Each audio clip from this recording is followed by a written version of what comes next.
Welcome back to another episode of the Exempt List. Today, we are talking about all things Week 15 in the NFL. Got 3 games left into the playoffs.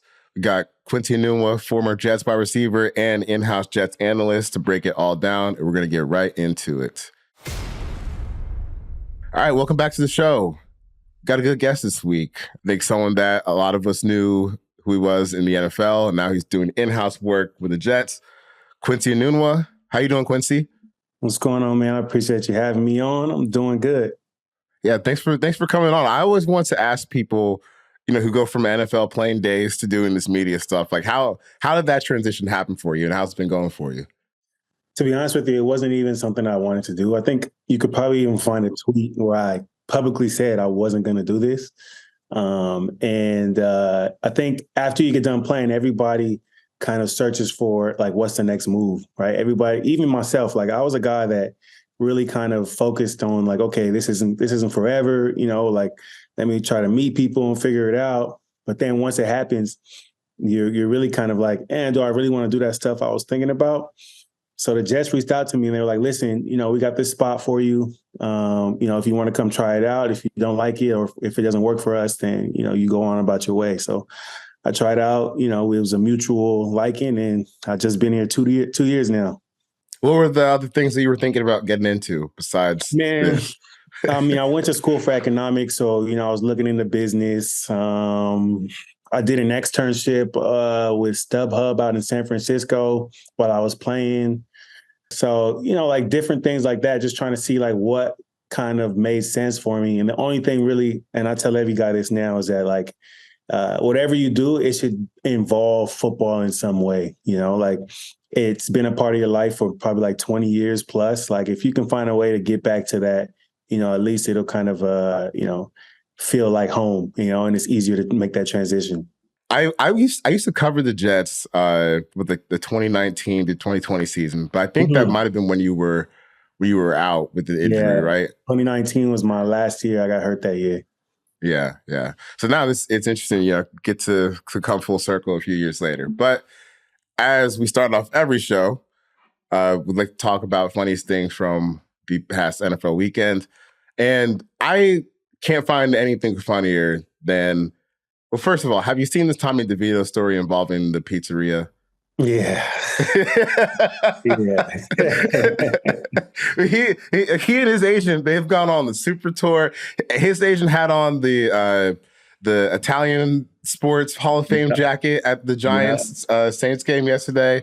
And when he was like turned behind to one of the cameras, I thought he was dressed up like the Fighting Irish mascot, like the live person they have who's wearing just the green with the green hat. He was dressed the exact same way. And then once he turned around, I was like, oh, this is your sports jacket. It was a strong lime green. It was very strong. You couldn't miss him. Even on a field full of green stuff, like you could not miss. You couldn't miss Sean if you were trying. But this story, I don't know why it was so funny to me, but apparently Tommy DeVito had an appearance scheduled at some pizzeria in New Jersey. In Morristown, yes. Mm-hmm. And the fee was originally $10,000 for him to show up. And then they had the comeback victory over the Packers on Monday Night Football. And he jacked it up to $20K. $20K. Man, I thought this was supposed to be like a homegrown, happy-go-lucky story. I know. Listen, man, I don't blame him for trying to take advantage of, the fame that he has right now. But that one, when I saw that, I was like, oh, yeah, he's going to make a lot of people angry. And then they blew it up, too. I saw Darren Rovell posted it. It's all over the place now. Man, listen, it's I don't even want to say too much about it, but the agent and him, they got an interesting thing going on for sure. Yeah, and then the pizza store, they posted a video, I guess something that they had done with Eli Manning, saying like, well, this five Tommy DeVito, we've already had Eli Manning. That's the real Giants legend. Tommy, come on. Like you said, I respect, trying to squeeze whatever you can out of this moment. But for the homegrown folks. Yeah, no, you can't do that to them. You can't do that. Another funny thing, sadly, my Atlanta Falcons lost 7-9. I saw that. To the Carolina Panthers. Panthers only had 2 wins on the season now. And of course, like just in total Falcons fashion, they blew it right at the end. Desmond Ridder threw one of like the worst interceptions I've seen from him this year, which is really saying something. And then Bryce Young marched right down the field for a go-ahead field goal. And now it just kind of feels like the season's over. I don't like that's one of those games where it feels like you don't really bounce back from. Taylor Heineke's been named the starter for the rest of the season. Who cares? So whatever that means. I think I saw a Carolina Panthers guy say that they're going on vacation with us or something like that. That sounds about right. I mean, they're not going to make the playoffs unless they rip off 3 straight wins. Which how am I supposed to believe that you can do that when you lose to the Panthers? Derek Brown said that. Which hey, he's not wrong. He's not wrong. The Bucs are in pretty secure position in first place in that division. It seems like they're going to go to the playoffs. What is there anything left for the Falcons to kind of squeeze from this season, or are we about done here? Oh, that's a good question. I mean, to be honest with you, I think they kind of got to think about what next year is going to look like. You know, it's been a rough season, up and down, and you know they just haven't figured it out. But listen, you know they showed up against the Jets, so you know what can I say? But it's just been like I feel like these are some of the worst teams to watch, where it's like the defense is good, the offense is terrible, so like nothing ever happens. Yeah. Like every Falcons game, especially over the past month, I think the Jets game was a perfect kind of encapsulation of that, where it's just a rock fight, and that's what every game turns out to be. Except like, then you have like a game where the defense doesn't show up, and it's just you know a boat race. The Jets Falcons game, I thought it was almost over when the Jets got that safety. I was like, well, we might be able to pack it up here, just in terms of the amount of scoring that's going to be done. But it just never seems like the Falcons that got their thing together, which is it's going to get people calling for Arthur Smith's job even harder than they already are. Because when you have, you know, Drake London and Kyle Pitts and Bijan Robinson and guys we've seen be good at that, it's a talented team, and they just don't score. From your experience, like, is that ever, you know, how does that translate to what goes on in the locker room? Like, do guys get frustrated when it feels like they're playing beneath their potential? Yeah, definitely. I mean, I would say, you know, it's been a couple of years where I feel like we had the talent to really kind of perform. And, you know, it's hard. And you rarely get guys looking at themselves, right? Like, because so many positions are so reliant on each other, you usually assume that it's not just you that needs to get better, right? Like, I'm sure the guys are in there like, oh, man, the coordinator could be calling plays for me to get the ball, or these guys could be blocking, right? But I think a lot of the time it's like, what am I doing personally to make this team not perform the way it's supposed to be performing? I think it's a whole team effort, though. Like, as a player, though, like a lot of times if you were to ask me as a player what was wrong, I would probably tell you it's probably the coordinator or the coach or something. Like, it's just easier, you know? That's why you see a situation like, you know, like Zach Wilson last year, right? Like, he was young and he made the decision to say like, oh, the defense isn't, you know, I'm not letting the defense down. That's a normal reaction. I'm going to be honest with you. Like, I think as a player, it's a normal reaction. Just as a quarterback, it's frowned upon, you know? That was funny. It's we'll get to the Jets later, but man, like I've always wondered just like from that aspect, like when we're watching it versus like how you guys are kind of, you know, taking it in, where, you know, because I even remember when Adam was there with the Jets in 2019, and like there would be games where like Robbie would go off and he would have a big game. Like I remember the game against the Cowboys where like an 80-yard touchdown or something like that. And then so many games where it's just, you know, you just hit a wall and nothing goes on. Like that has to be the most frustrating. Like when you can see it, like, damn, bro, like we've done it before, but it's just hard to get it going from week to week. Yeah, no, and that's why they always say, you know, NFL is week to week. It's you know, any given Sunday, right? That's the phrase. Like, I just feel like, and now that I'm an analyst, I really try to like pay attention from the other side. Like, okay, what is going on? Like, what can be changed? You know, and sometimes it just feels like it's just not your week, you know. And it's so crazy to think that, but like when you watch the film, when you watch the game, and then you watch the film over, you're like, this was working last week. You know what I mean? And it's not like the team did anything special. A lot of times it's just like these guys just didn't perform this week. So the NFL is just so crazy, man. And that's why I love the game, because it's really a team sport. Like, you really got to have all guys. You can't just have a LeBron out there to take over the game for you. It does help to have a LeBron.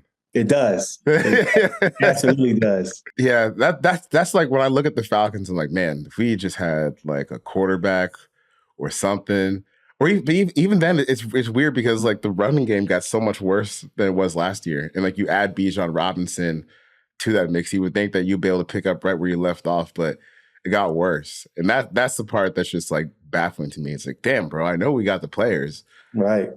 so Crazy. so like what's the obvious logical step here? I feel like is to start asking for heads, but that's never fun either because you don't want Not these at guys to all. get fired. And you don't want to be the one to say that either.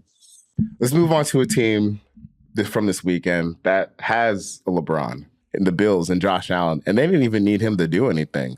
Yeah. Like this is, I feel like this is one of those rare games like where you win, but it hurts your MVP candidacy.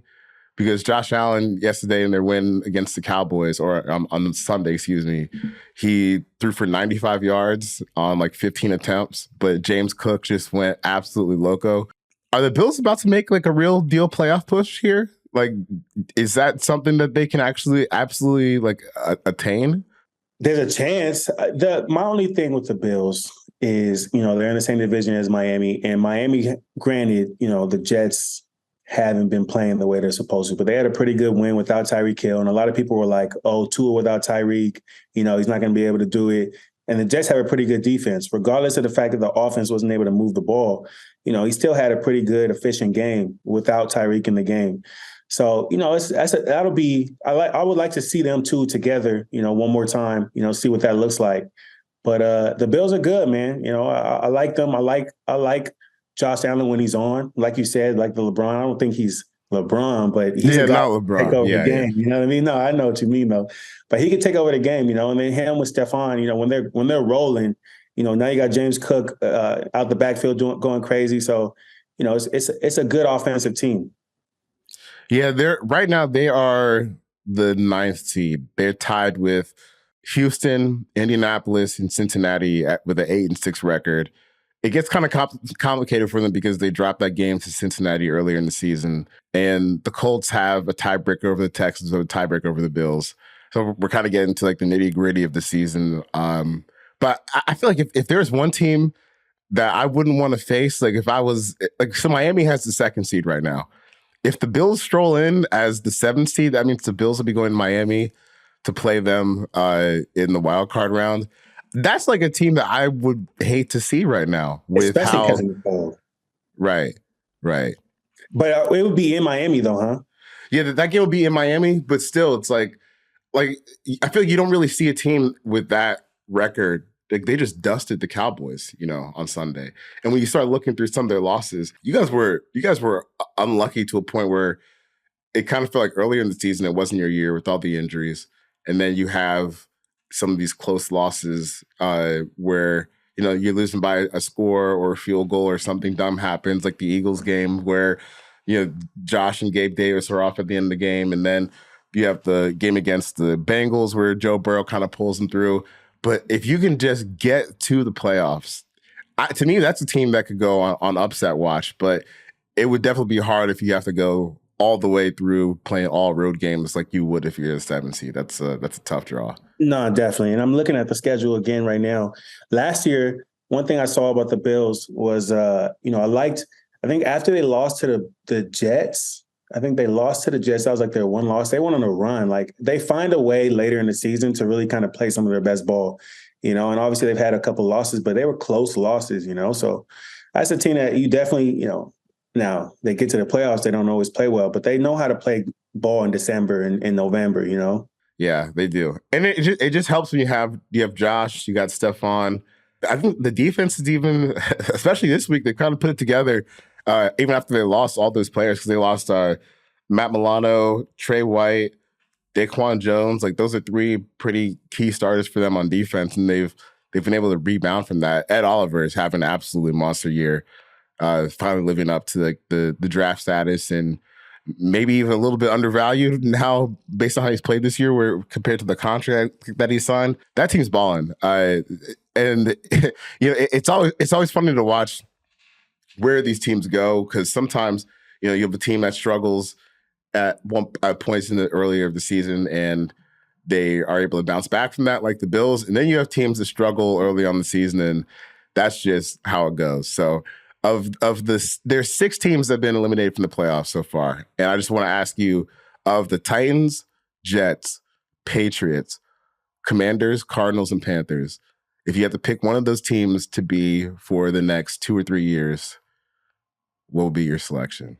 Oh, I know. Panthers, Cardinals, Commanders, Patriots, Jets, Titans. You got to pick one. you know what? I like some of the things. This isn't my choice. I'm just like stating. I like some of the things that I saw from the Titans.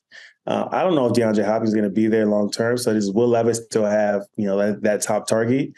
When you think about the Jets, I mean, every year, well, not every year, but the last couple of years, it's felt like they're one piece away. This year, it just doesn't feel the same. Something feels a little bit more off. So I would usually choose them. And if I look at the rest of the teams, I don't really know who else I would really want to choose, really. I mean, you know what I mean? Like the Panthers with 2 wins. Panthers, yeah, it's been a long time of just not playing well. And even this year, they've had some sparks. They've had some opportunities where you've seen some glimpses, but I don't know if I can choose them. So I'd have to go with the Jets probably. The Jets. I think I would go with the Cardinals just because we got Kyler. That's a start. Yeah. If we could get Marvin Harrison Jr. here, this is maybe a real NFL big boy offense again. I didn't even. Yeah. I like that one. It felt like they were giving up on Kyler, and I feel like he came back. Okay, let me show you a little bit. Well, it kind of felt like I don't know if this is like fully correct, but it kind of felt like they wanted to move on. That's what I'm saying. Yeah. And I like to the point where I had kind of forgotten that, oh wait, there's a possibility that he comes back and he looks okay, and he can be the quarterback moving forward. Because to me, like the best output, their best like plan there was always for Kyler to come back and be good again. But maybe you still keep losing these games, you can get a top 5 pick. Like Kyler and Marvin Harrison, that's a nice combo. It's a nice combo. Yeah. And I also feel it for Marvin because I don't want him to end up on one of these teams that doesn't have a quarterback or something like that. Yeah. I agree. You don't want that for a guy. Not with that much talent, It feels like we're all being robbed when that happens. Like the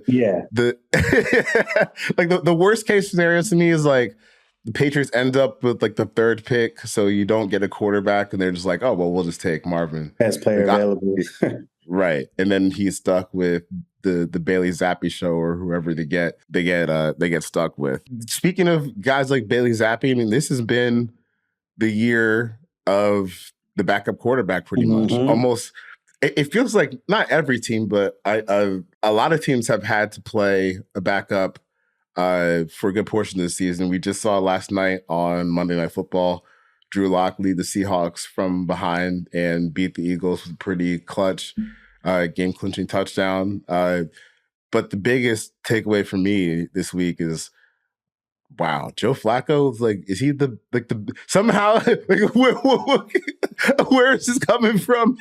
Where he looks like Ravens Joe again on some of these throws. Like, I really don't understand what's happening here. Man, listen, Joe is good for him, man. Mr. Stoic, man. He just comes in and just does his job. He's just, it may not always be exactly what you want to see, but he's gonna do what he needs to do to get the win, man. And I'm happy he's still playing, man, because he had a little stretch with the Jets for a little while, so yeah, good for him. In terms of the quarterbacks, though, so I don't know, man. This is what I was thinking, and it's probably way off. There's probably no base to this, but I'm wondering if somebody did the research, like what's the injury rate of quarterbacks that usually have designed runs versus quarterbacks that don't.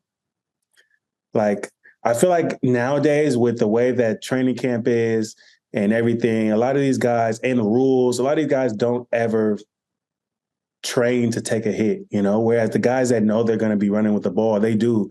And they don't get as injured. Like we talk all this about Lamar Jackson and stuff. Like he misses some games, Josh Allen, but those guys I feel like tend to come back just as strong. Whereas a lot of other guys, they're missing a lot more games. Like they're way more severe injuries, But again, this is just me kind of like slightly observant. I don't know if there's any fact to this, but it's just something I was thinking about the other day.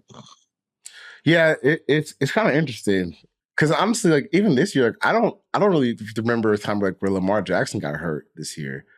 And in the past, like he's had his ding ups, but honestly, a lot of it's been him getting like sick like late in the year. Where he'll have the flu Yeah, I or mean, COVID, he's something not like that. like tearing anything. You know what I mean? Like, I don't know. I don't know. Like, again, I still have to do the research. It's not something I've actually like really looked into, but I'm curious just with all the rule changes and, you know, all the different hours that you have for practice and stuff. Like, are these guys really prepared to take hits like they used to, you know?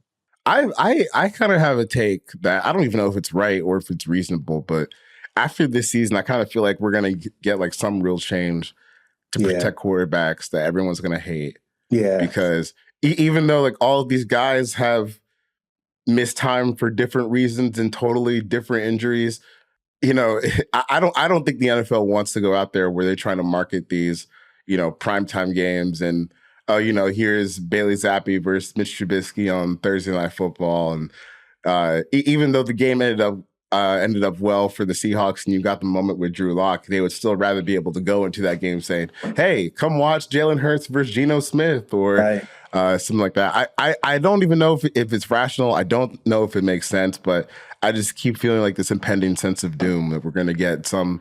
You can't breathe on the quarterback, flags every play. And it's funny though because I saw a post from Tom Brady this past weekend after what was his name? DeMonte Casey Oh, hurt yeah. Michael Pittman, and Tom Mhm. Brady kind of had kind of like a back in my day post. You know, the quarterback's supposed to take care of the receivers and not leave them out to dry. It just feels like we're moving to an NFL where quarterbacks have like no responsibility to keep anyone safe, not even themselves. It's kind of crazy. Yeah. I mean, listen, it's not as if like guys, I'm conflicted with Tom Brady because it's not like he was always protecting guys, right? But I Right, right. He's not exactly the you know poster what I boy. mean? Good But message, wrong messenger. right. But I think the case that he's probably making is he had some headhunters on his defense, you know? So like as a team guy, you wouldn't want your guys to go out there to go and, you know, separate the guy from the ball, and then now you're getting a flag and he's getting ejected, and now you're losing a guy because he's playing football. So he may not have been that guy, but I'm sure he doesn't want to lose guys on his own team. So, you know, if he puts himself in this position, I feel the same way. Like, let's let these guys, you know, it should be more onus on the quarterback to make sure that you're not, you know, making the other team lose a guy just because you put the ball in a position that's putting your receiver in a dangerous spot. Yeah, yeah. So it's on them, and when we see like even Trevor Lawrence getting hurt on Sunday Night Football last week, that leads him to be iffy or banged up and not playing the standard of football that we know he's capable of. I just get worried that we're going to get even more rules that hurt the defense. I'm like, man, you guys already got spot fouls. Like that's Right, crazy to me. Like you can right, get right. a 50-yard penalty. Like the fact that that even exists. Like you guys That's need more, that more. is a good point. Moving back to just the Drew Lock performance within itself. Just a simple question: Is the sky falling for the Eagles? If you think about just their season, though, right? I mean, there is something to be said about who they've lost to, you know? So is the sky falling? I don't know. I saw Jalen Hurts pretty upset after the game and said they're not playing competitive or something like that, you know? So I'm sure that even on his side, he feels like there's something there that feels dangerous to him, that it doesn't feel the same as usual. So if your quarterback is saying that after a game, after a loss, then there's something there, you know? Yeah, I mean, he said they weren't committed, which is Committed. There we go. Yeah. that's a Yeah. pretty heavy thing to say. I feel like about Definitely. guys that you're gonna have to go back to and talk to in the locker room in like 5 minutes. I felt conflicted about him saying that because he threw a couple terrible interceptions in that game, including the one that officially ended it after they got the ball back with a chance to maybe kick a field goal. That was a really heavy-handed word, and I almost wonder like if he'll come to regret saying that in the coming weeks, especially like he's even played well in close to a month now. He hasn't thrown a touchdown pass in 3 weeks. He's got a little over 600 yards in that time span. I know he offers a lot more with his legs, but it just kind of felt like the wrong time for him to come out with saying something like that. Yeah, especially because he's a pretty measured guy in all of his responses and stuff. So, you think either, he really thought that out or he finally kind of broke a little bit and, said what was on his chest. I think even after he made the comment, he said something like, excuse me, or something almost to say like, oh, I didn't mean to say it. It's like, I don't usually say stuff like that. Yeah, But yeah. Felt a little uncharacteristic for him. yeah, but maybe it was calculated. Like if it's in a spot where he feels like he needs to say that to get them going, Yeah. that's not necessarily a bad thing, because you're right. He never really says anything inflammatory or anything that's going to get people upset or really anything at all. So, the fact that that's one of his first noteworthy quotes of the season is probably indicative to maybe how things are actually going there to a degree. Because this isn't the same team last year that were like, if you felt like they were going against an inferior opponent, they were blowing those teams out of the water last year. Like it wasn't even close. And now, you're in a dogfight with the Seahawks and their backup quarterback, who just got waxed by the 49ers a couple of weeks ago, lost bad to the Cowboys on Sunday. It just kind of feels like things are trending in the wrong direction. Because at first, one thing that I used to think about the Eagles, especially after they beat the Dolphins early in the year, I was like, man, how did this team lose to the Jets? Yeah, and then over the past 3 weeks, I'm like, okay, I think I can kind of see how this team lost to the Jets because they're not actually playing great football, and when they run up against a team that can kind of punch them in the mouth, they get stuck a little bit. And I think that's kind of what ended up happening in that Jets game. Yeah. I mean, that's kind of where my response came from. If you lose to a team like the Jets, and not to say that the Jets can't beat anybody, but I think, there's a lot of dysfunction with this team right now. So, when you lose to that team, there's something there, right? And other teams are going to end up figuring that out. Last thing before we get on to a little bit of Jets talk, Dameco Ryans has won a game without CJ Stroud, went into Tennessee against a Titans team that has shown to be a tough out, I guess, the past couple of weeks, because they beat the Dolphins, and then they went into a dogfight with the Texans. Does Dameco Ryans get to lead Coach of the Year award talk, or is there someone else that we should have in mind for that award? Oh, I like that. Honestly. I like what he's doing there. And then to get the win without CJ, I like CJ too. I was watching him a little bit. Obviously, when the Jets played, he didn't have the greatest game, but just in general, watching his game is cool. And they put some weapons around him. Obviously, Tank is injured, but when you see the guys that they have there, it makes sense why he's performing. I think that's one of the biggest things, right? Is that the system is important, but also having the players that can make those plays. And I think that's what. And just to kind of, it just popped something in my head. But thinking back to the backup quarterback thing, with Josh Dobbs, when he first got to Minnesota and he was tearing it up and stuff, a lot of it was him just kind of making big plays. Like he was putting his body on the line, and then guys were coming down with great catches. And I think, like, if you don't have that combination of a quarterback willing to make plays and also guys willing to make plays for their guy, you're not going to see much success.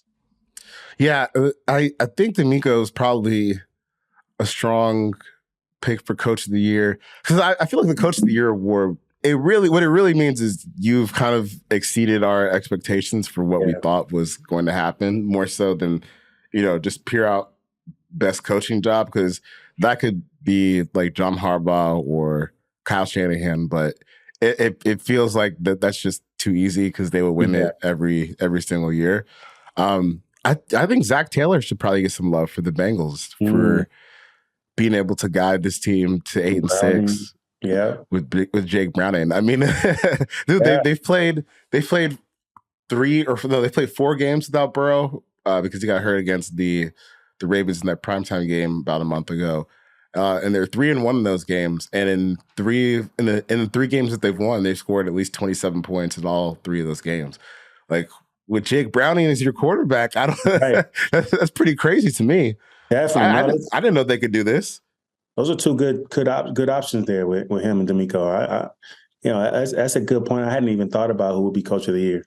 Or it's more of a testament in the season where we're looking at these head coaches that are going to have to do a bang-up job with backup quarterbacks. Like, that's just kind of what this season has turned into.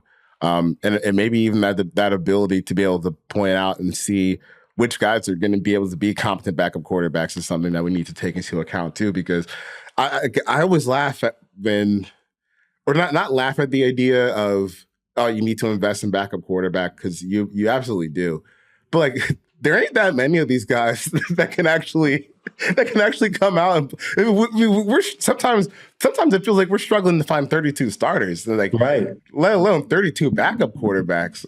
Like that's always been a little bit funny to me, to just expect that every backup quarterback you sign, if you sign them for a certain amount, it'll work out. Sometimes you just need to get lucky and hope that, you find a little Tommy DeVito of diamond in the rough, because it's rough out here in the backup quarterback market, man. It is. And how fitting that the year that they do the third quarterback thing is the year that all the backup quarterbacks are going down. I mean, the emergency third quarterback. Yeah. Do you think it's frustrating for you as like a Jets analyst and someone who's around the team to watch these other teams figure out how to get points and win games with their backup quarterback? To be honest with you, early in the season when I was watching Zach, I was like, okay, he's a competent backup, And then they just kept getting injuries in the O-line. So to be honest with you, I don't know if any backup quarterback could really function unless it was a guy that was like Lamar Jackson mobility, like you would need a guy that can escape that, like the escapability of like, those guys, because right now you can't even, the offense can't even function. So I see a lot of fans saying, oh man, the Jets, if they would have had a backup quarterback, all these things. I mean, guys aren't even making the plays they need to make, like, so it's tough to even put a guy in there. Now, I'm a guy that always feels like there's a little bit of morale boost when you bring somebody in that you believe in, so could that be a piece of it? Who knows? If you were to bring somebody else in and those guys really believed in them, would they play a little bit better? There's that chance. But right now, those guys aren't even performing well. Yeah.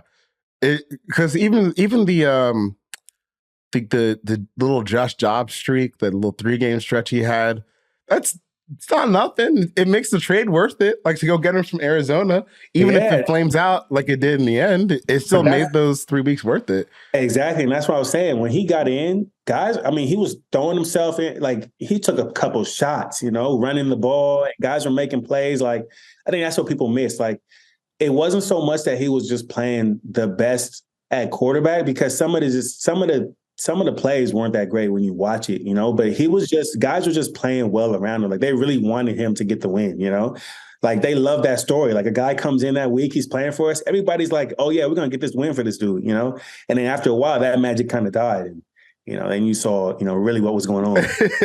then because one of the funniest things, and this isn't a shot at Josh Dobbs, when people were like, oh man, like how could the Browns have let him go? How could the Browns have let him go to the? I'm like, God, come on, man. Yeah. I mean, it's you're gonna see at some point. Like, it's a good story, but it's not like he's not a dreaming quarterback for a reason at this point in his career. Right. And I think that's what got people kind of miss. And this isn't, again, like you said, not a shot at Josh. I think the consistency is what makes guys be starters versus, backup. So it's not that he doesn't have the talent, is that can he be consistent for a long time? And then he hasn't shown that. That's just why he's been on multiple teams. So when everybody's like, oh man, let's bring this guy in. I mean, this was early in the season. Like, you have a long season to go. Like, if he were consistent for the whole season, and that's a guy that should be a starter anywhere. Yeah. With taking it back to the Jets, it is crazy. Like, because the more I think about it, obviously Zach could play better than he has, and it seems like you're headed towards a split there after the season's over.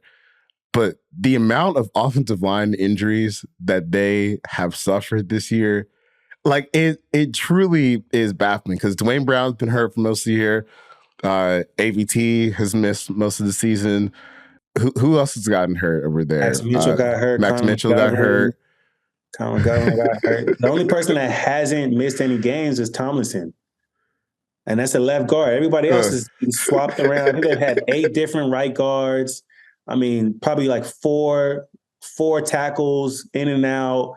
I mean, it's been crazy. I don't know if I've seen anything like this, and so like the offensive line is like one of the positions that you need consistency and cohesiveness. And if you don't have that, you're constantly communicating with somebody that's never been right there. So, it's just that's a tough thing to overcome on offense. Well, I feel like it's kind of obvious when you watch it happen, and like the one times I feel like when you just got too much going on in terms of like throwing people in and out of the lineup is when guys just like are running through the offensive line free. Like the sack that Zach took on Sunday against the Dolphins, where like the only way, if you haven't seen it, the only way I can describe it is like Looney Tunes, like the way Looney Tune characters get demolished, like with Acme, demolition and stuff like that. It was crazy. But what happened on the play was I think the right guard and the center, they had a miscommunication and, just ran right through the line of scrimmage and got the sack before the other hit that caused a fumble. No one can really play in positions like that. So then, like as you start going down, because Zach gets hurt or gets benched, then you have realistically like guys who are worse than Zach getting put into the lineup. It's just never going to happen for you. And I honestly, like, it's just gotten to a point where like I don't even know how you fix this. Like, you just get people healthy, or do you start to rebuild? Like, how big of a problem is it for you? Like, even as a wide receiver, when the offensive line isn't getting going, or how frustrating can it be on the field when the offensive line is playing like that? Yeah, it's really frustrating. I think especially because, then you look to the coordinator of like, okay, how can we kind of adjust here? Because obviously, they're not able to do it by themselves. And right. And I think they talked about it a little bit after the game. Like, it's even more frustrating when you look to the other side and you're watching Miami's offense, and those guys have had some injuries on the O-line too. Like, going into this game, there was a concern. You got a battered O-line going against some of the best defensive linemen, in the league. And those guys still were able to put up points. I think for me, when I watch the Jets offense, the most frustrating thing is it doesn't feel like there's enough creativity at times, and so at this point now, you can't change that, but it feels like the offense is one that's more suited for a guy that really can know where the pressure is coming from and also kind of read the defense as well as, know where my hots are. Like, right now, it's just not that type of offense. When I watch the Miami Dolphins offense, though, I like what they do. They do shifts, they do motions, they do tight splits to kind of make all the reads happen quickly. So even if you do bring pressure, I can get the ball out. Like, the reason why Tua's time to throw is so short, because he doesn't have to read too much. It's like, catch the ball, everybody's moving. So if this guy's moving out of the zone, I just got to throw right behind his head, And it feels like with the Jets offense, it's like we're either going to do a long developing play action pass, or we're going to do all these motions that don't really matter or affect the game. Like, if I'm motioning Garrett Wilson, but he's only gotten the ball in that motion like 2 times all year, I'm not worried about it. You know what I mean? It doesn't affect me. Like, you can motion him all you want. Like, I don't really care as a defense. So it just feels like sometimes there's things that just happen for no reason. And that's tough, especially when you watch obviously the Miami offense this week, but the 49ers offense, like, it just feels like they're just a machine, and everything makes sense. Like, everything's placed on top of each other in a way where, like, the defense, it's almost impossible to account for anything. Or even I think about some of the peak Sean McVay stuff when they were running a lot of jet sweeps. Those guys are geniuses, man. Yeah. So when the Rams, when they had like Todd Gurley and Jared Goff, and they were just running jet sweeps like every single play, but they weren't handing them off every play. Mm-hmm. It's like, well, I have to account for the jet sweep every play because you're motioning for it. And then you watch, like, as you go down the tiers in terms of play calls, like, damn, like, why does everyone make it so much harder when those guys make it look so easy? That's to me as a fan, that's one of the most frustrating parts sometimes. Definitely. And I think a lot of it has to do with kind of being stuck with the system that a lot of these guys come from. So, like, it's hard to kind of adapt to a different system. You see all these things working, and a lot of coaches try to add things in. Like, I remember the Rams, and this was the first time I saw it. I can't tell you whether or not they were the first ones, but they'll do this play action where the tight end would be here, and then they would kind of run right along the line of the D line and then come out and be on a fade on the opposite side. And it was so, like, creative, and a lot of guys started copying it the years after. Maybe this was 2018, I don't know. But then you started to see a lot of teams do that, and they'll implement small pieces. But like, if people really just kind of figured out that, a lot of this, like the NFL is an offensive league. They want the quarterback to throw the ball as much as possible. Like if you just try to figure out a way to make that be your focus, I think you can kind of build around that. Like I like that they want to run the ball. The Jets want to run the ball. They try to do a lot of 13 personnel, 12 personnel, but right now it's just not working for you. So, maybe you kind of like figuring out a way to give yourself a little bit of space, and make it a little bit more challenging would be helpful. I don't know, man. Sounds like you want to get into coaching. Man, I did a little coaching in high school, but I don't know if I could do actual coaching in the NFL, man. Those guys, as much as I critique them, I know it's not easy, man. The stuff that they got to do is crazy, and the hours that they put in. But I could go on for hours talking about that.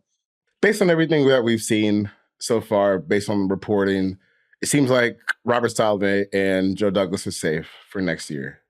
You're going to get one last run, at least, to see what Aaron Rodgers, to see what this looks like. A lot of Aaron's guys are still here. He got hurt running back one time. See how it looks. What do you think is the ceiling on this team for next year if Aaron's able to stay healthy for the entire season? If you ask me in week 3, I'd probably say maybe, the ceiling is Super Bowl, but just kind of watching what's been going on, it doesn't feel that way anymore. It definitely doesn't feel that way. It feels like they still are a few more pieces other than quarterback away. I think obviously everybody talked about offensive line being a question mark going into the season, and it ended up being an issue. I think one thing that was quietly not talked about too much was receiver, and that ended up being an issue. And I think if you looked at it, especially when Corey Davis went down, they were kind of lacking in another like big playmaker. I like McCole Hardman, but he hadn't shown that that was a guy that was going to really be that great playmaker next to Garrett Wilson. So you got to bring somebody in there, and then obviously you got to patch up the offensive line. You got to figure out some way, to bring some guys in, and obviously hope that they can't get injured, because this is kind of crazy to think that so many guys got injured on that offensive line. So, what's their ceiling? To answer your question, playoffs. Yeah, playoffs. They can make the playoffs if they make some adjustments. They can make the playoffs. Super Bowl, they'd have to really grind it out and stay healthy. That's exactly where I'm at, because even early in the season, I was like, this with A-Rod is probably a Super Bowl contender. And then as the season goes on, it's like defense is still ready. Yeah, but I think you still got some pushing to do this offseason on offense. So, I think based especially on what Connor Hughes has reported, he seems pretty plugged in with the team. Looks like Robert Saleh and Joe Douglas are safe, because where do you if you fire everyone, where do you go from here? Right. If you fire everybody now, it's not going to look. I don't know if you could have a new year with a new GM, new coach, and still be as productive or be productive. Like, you might have to rebuild. Yeah. I'm looking at Aaron Rodgers' contract next year. So for next year, he's got a dead cap hit of $66 million, which means he's locked in on that roster as a starting quarterback. So even if you fired them, the next coach would have to commit to what you already have, which is like, might as well just run it back. Yeah. Just run it back. Just run it back one more time. All right, before we spend too much time here, I want to get your take on some receivers around the league. And to start off with that, I just want to ask you the question: should Tyreek Hill be the MVP of the NFL this year? Oh man, as a receiver, he's my favorite to win it. I know it's a quarterback. Biased? Yeah, absolutely. There's no doubt about that. This is all bias here. He's my favorite to win it. What he's doing is crazy. What they're doing in that offense with him is crazy. I would love to know what his mileage is per game, the way that he's motioning pre-snap. And then not only motioning, he's motioning across the field, then running 20-yard routes and doing crazy stuff. So, I know that his impact obviously is diminished a little bit since they won without him, So I know Brock Purdy is really the leader right now, but I would love to see Tyreek Hill get it, especially if he gets 2,000 yards. Do you think Brock Purdy should be the MVP leader? I mean, he's balling, man. I hate that. See, that's the response everyone gives. Yeah, he's playing well right now. Come on, man. And then on top of the fact that the whole game manager, game changer conversation we're having, I mean, listen, you know how challenging it is to not only understand an offense, but also understand the offense against the defense that you're playing and make the right reads and right throws. I mean, if it was that easy, we'd have 32 game managers. We don't. You know what I mean? Like, even like every team would have a guy that could do what he's doing. So he's playing well, So, I'm a fan of what he's doing, especially as a guy that was a 7th round draft pick. Yeah. Who are the other guys you like to watch? If you had to give a top 5 wide receivers outside of Tyreek, who would you go there? And maybe not even top 5 best guys in the league, because I feel like that's not going to change too much. But like just top 5 guys that you really like, or games who you really respect? I mean, Devontae Adams is always up there because he's a guy I feel like he's not like a blazer. I think he was like a 4 or 5 guy coming out. And you can kind of see that he's just so good at knowing that and using like patience. Like, even though he's not fast, like not as fast as those guys, he's still okay with being patient. Like you usually see guys that aren't fast that want to just rush through the routes. He's a guy that's so patient at the line. Then at the top of the route, like he does things that, most guys are scared to do, but he has the confidence of his quarterback and also has the confidence in himself to make this play and then get open. So I always like watching him, man. He's a dog. Obviously Tyreek Hill. I'm really enjoying watching Tyreek Hill right now. Justin Jefferson. I love what Justin Jefferson does. I'm going to say, it's kind of crazy to think that Justin Jefferson was like the 3rd or 4th receiver drafted in his class. So like the 20th pick or something like that. I know. He's. I mean, man, listen, that guy's. It's crazy. And the catches he makes and his body, like, I'm sure people talk about it, but I don't hear it too much. But just the way the way he has control over his body is so like unique. Like not even just in the routes, but also when he's catching the ball. He's a talented guy. Who I'm watching right now, I wouldn't put him on top 5, but just in terms of watching receivers, Puka Nacua, like I'm trying to see, man, like the last game he played, no gloves. Anytime you see a guy like that, that's a baller. Like you gotta give him his props, bro, because I mean, that's ultimate confidence. Even some of the best receivers right now, you don't see them go with no gloves, even when it's raining. So that's a guy that believes in himself, bro. So I like to watch guys like that, grinder, but also a guy that he's running good routes. He's got a great mentor. Like that guy is it's different. A great mentor. Is that you? No. Oh. I'm talking about damn. I just forgot his name now. Cooper Kupp. Yes, thank you. I was just watching this film too because they played Washington. I got to watch them. 5? I don't know. I don't really who would I put 5. Yeah, so Quincy Enunwa. That can be your 5th one. Oh, Debo. My bad.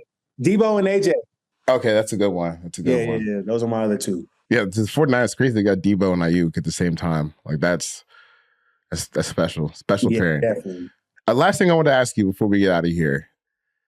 Now that you are a member of the dreaded media, what is something that you feel like we could change, or that we could be better, or we could be better on coming from your playing days? Like, is there a disconnect that you've noticed somewhere where you feel like you're really good at filling in the blanks? Like, what do you think the media could do better in the job in terms of covering football? So I talked earlier about the job of coaches, and I'm learning a little bit now about the job of media. And I know that there's a lot of, there's not a lot of media members that are able to just kind of do this independently. So you always have some kind of extra influence. But even with that, sometimes it feels like a lot of guys are too focused on narratives as opposed to the actual content of the game. And I think that's where a lot of players get very frustrated with some of the questions and giving answers. I feel like if there was especially out in here, man, like some of the questions they ask post-game, you can tell that the sole purpose is to create a story, and I wish the story was created through actually watching the game, and figuring that stuff out, like really understanding the game. I know it's not easy, but I just don't feel like a lot of guys take the time. And so then they spend a lot of time worrying about like, okay, this narrative that I want to kind of push for maybe my boss is telling me, or this is the kind of person I am, and that stuff is frustrating for me. And I know it's frustrating for players. So then you get in those meetings, and I can say personally, you get into them and you kind of are closed off. You don't want to answer anything because, it's not like you're going to ask me about football. You're going to ask me about something that is going to incite some kind of reaction, and that's what I dislike about it. What have you had any interactions like that where you feel like you're being incited into saying something? Oh yeah. Definitely multiple times, especially when things get bad. That's the worst time, when things get bad, then it's continuing to push a narrative. And I get it, right? I'm not saying I don't get it, but it just makes it hard because then when times are good, I really don't even care no more to answer the good question for you because of what I know that you are capable of doing, Mm-hmm. Do you miss playing football at all? Do I miss playing football? Yeah. I mean, I miss parts of playing football. I miss parts of playing football for sure. Like, I think when I see guys like going out there and making big plays, like I love the spectacle, right? Like the competitiveness of it. I think the two reasons why I played was like being in the arena and also like the competitive nature of it. Like that was my biggest thing. Like when I got out there, it was really just about like, I want to be better than the guy across from me. Like that was the only reason why I really loved playing football, because the outside stuff, like I didn't love to lift. I didn't love to practice.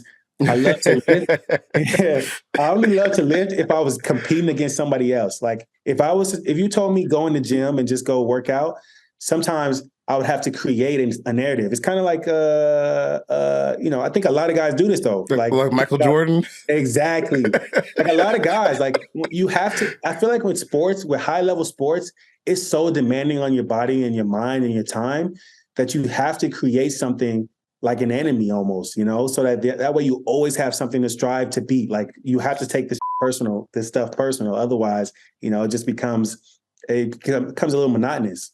Yeah. I played Division 3. Yeah. The only thing I miss really is game day. Yeah. And just like kicking it with people during the week. Exactly.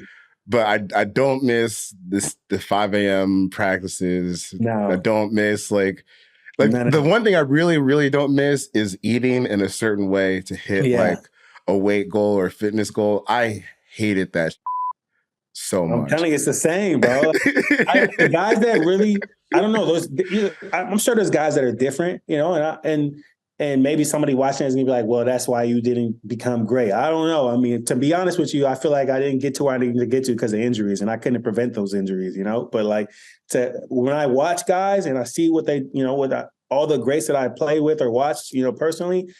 Oh well, there's one guy before we kind of go, man. Antonio Brown was different, bro. It seems like it. He was different. Like that guy, I worked out with him one time. I don't know if I ever met anybody with a motor like him. Like, I don't know what drove him or what, but like that guy was, I mean, there's a reason why he was great. Like, I think there's only a few guys like him, and you could tell why. I mean, he's just, and that's why Tom Brady loved him probably. Like that guy was different, man. All right. Appreciate the time, man. Before we get out of here, one more time, let people know where they can find you. Yeah, absolutely. So, right now you can find me on Twitter, Instagram, Quincy Enunwa, Enunwa is how you spell my last name. Instagram, the same thing. And then obviously on the Jets YouTube page and their website. I'm all over those places. All right. So that's going to do it for this episode of the Exempt List. Thanks to Quincy for stopping by. Send us a voicemail at speakpipe.com/0blitz. Ask me a question, send your hottest take, make fun of me, listen and reply to them on the show. There's a lot of Falcons banter out there if you guys are looking to roast me for next week's episode. We'll be back with another episode next Tuesday, like we are every Tuesday. You can tune in tomorrow for an episode of Inside Coverage with Jason Fitz, Charles Robinson, and Jory Epstein. I'm Charles McDonald. You can find me on Twitter at 4Verts. Quincy, like he says, on Twitter at Quincy Enunwa. Our producer, Stone Rochelle, behind the glass, is on Twitter at SJ Rochelle. And we will see you next week.